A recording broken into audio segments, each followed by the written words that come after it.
Oh, crazy things happened last weekend.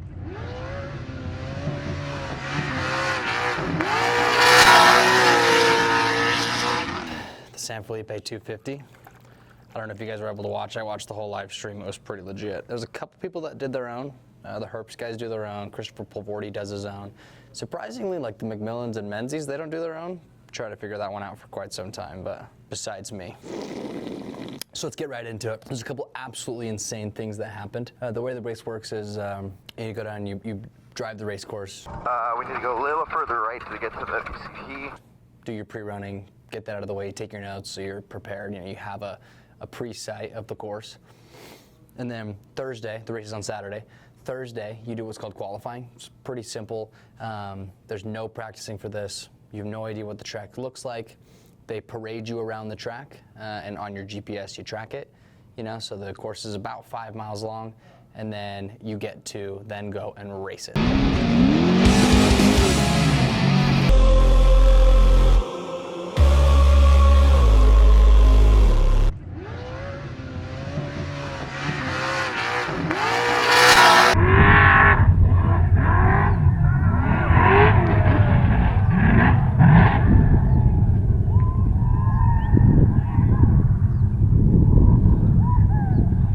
So everybody sees it once, races it once, and then that dictates your starting order. Pretty legit. Score International Racing Series normally only does qualifying for the first and the third race of the season, but this year they're doing it for all 4 races of the season to make things a little more exciting, so pretty legit. Now there's a trophy truck builder right now that's like dominating. Don't know if you've heard. It's called Mason Motorsports. They're building the 4-wheel drive trophy truck, which people have tried, most have failed. Now, the top 10 qualifiers were all Masons. The Red Bull guys have one. The Monster guys have one. Every wealthy privateer guy has one. I want one, but that's besides the point. Let's go through the qualifiers for the San Felipe 250. First, we have Alan Ampudia. Okay, Alan Ampudia is a certified bad A. His family owns Papa's and Beer, which is pretty legit. It's like a well-known club in like Tijuana. It's where most people would know it from. He's like a local, which makes it even cooler. You know, like a guy from Mexico, from Ensenada, winning qualifying. Like he was the fastest guy on the track. He nailed this course down in 5 minutes and 49 seconds. Now the guy behind him, Bryce Menzies, GOAT. He's rocking the #1 plate. He's a Red Bull guy, been a Red Bull guy for 14 years, which is actually pretty insane. He also has a Mason truck. He has one of the earlier editions of the 4-wheel Mason truck, but I'm sure his team have done a lot to it to make it just rocking that red #1 plate because he won the championship last year and he won the 1,000, which is pretty unreal. He's from Vegas and did the qualifying in just under a second slower, which for F1 or some of these other kind of racing, that seems like it's not that far. For off-road racing, dude, it's insane. The field is stacked. After him is another Red Bull guy, is Toby Price. He's a Dakar dirt bike guy. For some reason, he got in a truck and he just was like, oh, I'm the best at riding dirt bikes. Yeah, and I'm the best at driving trucks. Pretty incredible. He has this quad lock Can-Am Red Bull truck. Behind him is one of the other, I would say, greatest racers in Baja. His name's Luke McMillan. His brother is Dan McMillan. These guys are just like, they're next level good. They're so consistently good. So although he wasn't top 3, he was the 4th, and he also has probably won more Baja races than anyone else in the last like 5 years. Behind him is like a personal favorite of mine, Christopher Polvorti. This guy's like way cool. He's super young, definitely the youngest of any of these top guys. He's done really well in short course over the years, got into trophy trucks, got a spec truck, did really well in the spec class, and then this year came out with a brand new 4-wheel drive Mason. So he's rocking that big truck with the big boys. He took it to King of the Hammers. First time he ever raced it, won, right? So that kind of tells you a little bit about this guy. Has less seat time than anyone else on this list and still qualifies in the top 5. So he was 5th. His time was 5 minutes 55 seconds, so he was less than 6 whole seconds slower than #1. So the top 5 guys in less than 6 seconds, pretty outstanding. And in the next part of the list, I'll just go down. You have Tavo Vildosola, who's also a local to Mexico, Kevin Thompson, Mike Walser, Justin Lofton. Those are the top 10 qualifiers for the San Felipe 250. 2 outliers that I want to talk about is Vildosula Sr., right? So Tavo Vildosula was 6th. Vildosula Sr., who's his dad, which is like way sick. And then way down the list at 25 is Cameron Steele. And for those of you who don't know, Cameron Steele is a legend of the sport. He's racing a much older truck, but this guy, he has his lines dialed, he has his momentum dialed. He's also an old dirt bike guy. He does quite a bit of damage in that 2-wheel drive truck. So watch out for that guy. So coming into race day, like everyone is feeling more competitive than they probably have in a long time, right? You have the top guys at the top of the list. All top 10 guys are dialed in. It's the first race of the season. They want to get ahead on points.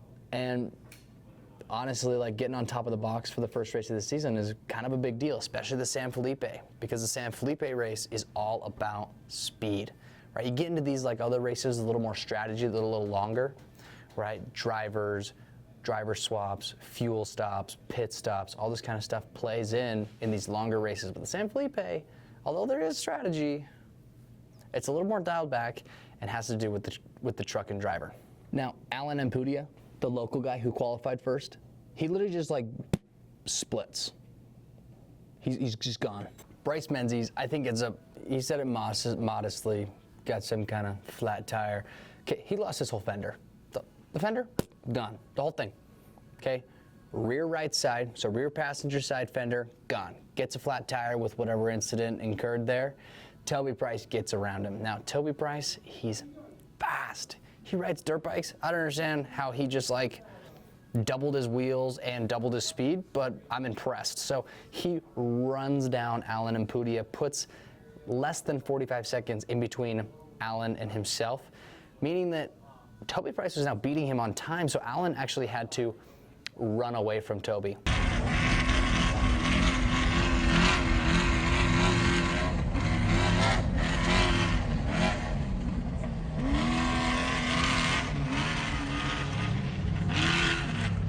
And Toby was keeping him on his heels, staying right on him, really pushing. All the while, Talva Vildosula, he also got around Bryce Menzies. And Christopher Pulvorti got around Bryce Menzies. Now, Bryce drops back to 9th place, which is, you know, really unfortunate for the guy. He's running the red plate. He's doing so well. He did so well last year, and he gets some issues, and he's barely in the top 10. So now on course, you have Alan Ampudia, who's getting run down by Toby Price. Toby Price has a mechanical. Absolutely devastating. Running down first place for the first race of the season, has a mechanical. Not drops back, but he's out of the race. I don't even know if he crossed the finish line. He's definitely not in the top 20. So really too bad for Toby Price in his quad lock truck. Then that gave everybody like a pretty solid opportunity to hit the top 3. All of a sudden, the door opened up for quite a few people to be able to fight for that position. So Alan Ampudia, after Toby Price has his issues, he just all the way to the finish. Nobody ever touches him again. Nobody competes with him. Nobody contends with him. He just blitzed to the finish. Okay, he finishes in 4 hours, 2 minutes, 4 hours, 2 minutes, and 20 seconds. Sub 5 hours a couple years ago was unheard of. Luke McMillan. Okay, Luke McMillan pulls in behind him, putting him in 2nd place with a 4 hours and 11 minutes. So Ampudia actually laid it down, beat everybody by almost 10 minutes, which is like good for that guy. He is speed, and he's a local, he's from Ensenada, like what a goat. Then there's Vildosula. Okay, Vildosula, like attaboy. And Christopher Pulvorti was shooing for that top 3 position. We're starting the timer, we're making sure he's gonna win on corrected time, and all of a sudden, Bryce Menzies comes through. Like 2 miles from the finish, we're like, whoa, what is going on? So Alan Ampudia finishes, he's first. Luke McMillan finishes, he's second. We're waiting for Christopher Pulvorti to come in, take that 3rd spot, and Bryce Menzies comes through. Now remember, Bryce Menzies dropped back to like 9th, 8th or 9th. He battled his way all the way back, past everybody, okay? Christopher Pulvorti has a drive shaft issue, no joke, like miles from the finish.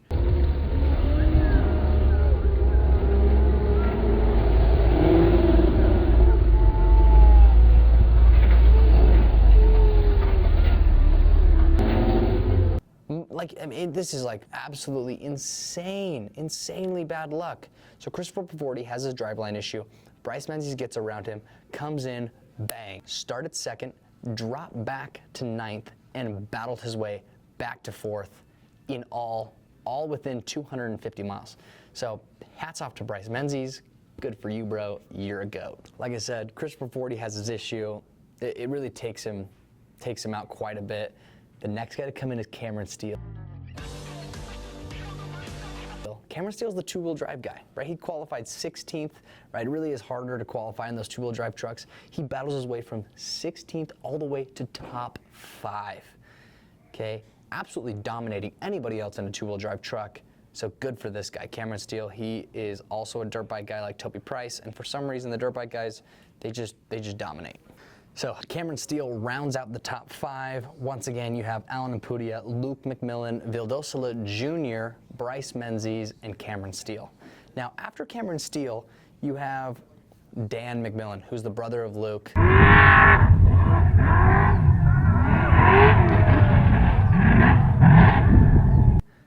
Dan also always consistently puts down good results, so he just is out of the top 5 at 6th place. And then Christopher Pavordi was able to salvage a top 7, which I know that he's not happy about. But in the grand scheme of things, in the points overall, staying within the top 10 and really the top 7 is going to keep him nice and pretty for the rest of the season. There's still 3 big races. Anything can happen to these other big guys that'll put him right back in the running for the championship. And dude, it's his rookie season, so. And also, top 7 is amazing. But really what I think he did is he put everyone on blast. All these big racers, they know that he's got the speed. He just had a driveline issue like 3 miles from the finish. But they know what he can do now, which is pretty legit. Behind Pavordi, you have Justin Lofton in his Fox truck. It's also a Mason. He's got the Beef truck. Never had the Beef, looking to try it. Then 9th, this is kind of where things are interesting, is Thor Herbst. Now, Thor Herbst is in a spec truck. For those of you who don't know, the spec truck has a smaller motor, a little bit more limited of a class, and it took top 10 in the overall. So it beat out every single two-wheel drive trophy truck, and it's a two-wheel drive spec truck. It beat out every single two-wheel drive trophy truck except for Cameron Steele, who's a legend, right? So praise to Thor Herbst for being an absolute legend. Rounding out the top 10, this is pretty cool father-son story. You have Vildosola Sr. So Vildosola took 3rd, Vildosola Sr. took 10th. They're rocking the same exact truck. You know, that's got to be a dream of mine, right? Beating my old man, but also both of us being able to race and both of us doing super well in the sport. Like, dude, hats off to this family. They're doing something right. They're from Mexicali. Maybe I should move there. I don't know. The next 5 go as follows. It's Tracy Graff, Justin Davis, Tim Herbst, Rob McCachran, and Dallas Luttrell. So that's your top 15. These guys battled to the finish. I was so sad to see Toby Price go out. I was even more devastated to see Christopher Pavordi have a mechanical there at the end, but glad that he made it up there, still made the top 10. Special shout outs to the Polaris factory racing team. They actually swept the podium. There's 4 cars that race that are factory Polaris, and 3 of them took 1st, 2nd, and 3rd. So huge congrats to those guys. Another special shout out to the UTV world, Caden Wells, somewhat of a legend in the UTV space. He's done so well, builds his own cars, races his own cars, preps his own cars. Like, pretty cool story. He's been having his girlfriend co-drive for him. They end up building a stock class Can-Am, never testing it, taking it straight to the race, racing, winning their class, which is pretty amazing, and he proposes to her after they pop the champagne. So congrats to those guys on the big win and getting engaged. Love to see it. I was sad I couldn't make it out there. I would have done anything to be able to go down there and race with the boys, but just wasn't in the cards for me. So everyone stay tuned for the next race, Baja 500, June 1st. I would highly recommend Christopher Pavordi's live stream, the Herbst live stream, and also for the overall view, the Score International live stream. I have a couple things that I would change about it, a couple things that I would edit about it. So if you guys want to know what those would be, let me know. But thank you guys for watching. And honestly, I look forward to the rest of the year of racing. I think there's going to be big things in store. I'm going to end up going down there and doing some racing myself. I don't think I'm going to be talked about quite like these cats are in the legend status, but I'm going down to have a good time. But thank you guys for watching, and we'll see you guys June 1st. Baja 500.